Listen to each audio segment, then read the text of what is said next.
I had trouble envisioning what video was really going to do for me. I mean, let's face it, my background would be much more as a receiver of video, you know, watching television, watching movies, and sort of enjoying the message coming in, receiving the message. Not my area of expertise to be putting the energy out through video or trying to communicate something through video. My communication was much more in the written word, you know, writing papers, writing, you know, a dissertation, writing a book. But video was just foreign territory that way. And so even just kind of picturing what I would want to try to convey or how I would present myself, you know, I'm not an actor, I don't have that kind of background, I don't have that kind of comfort being in the limelight that way. So that just was totally unclear to me in the beginning. Much more of a left brain kind of person, and you know, my fascination with the brain led to, you know, becoming a neuropsychologist.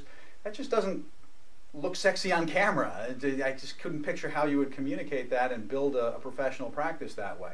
So I had to figure that out and figure out how to create a visual image that could make sense as a way of communicating.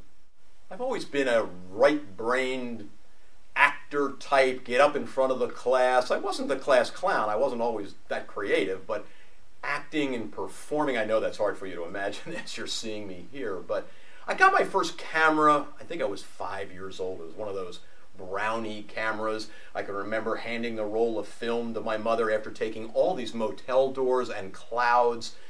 And I got my first economics lesson when she said, "Where's the money to pay for it to be developed?" I didn't know why they didn't just jump right out of the camera.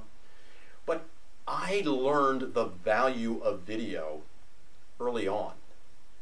What is the value of video? If you're halfway around the world fighting in a war and your child is born and that message is sent to you on video, what is it like if a disease is about to take your life and you give your last talk in front of a packed auditorium and you can leave that video for your wife and children? And as a kid, I watched the landing on the moon and taking the first step on the moon. We'll always remember that. That is so ingrained in our brain. Why? Because of the video that we had there. And how about your favorite sports team? Last night, that goal, that basket, that hit, that run. How important is that? It's nowhere near the same if you just are told what the statistics are of the game. Seeing it, you feel like you're there, you're living it again. Video does that. It's like nothing else except being there. And the same thing happens for us when we can tell our message. It's as if we're there, one-on-one with somebody every time. That's a reason that I really love video.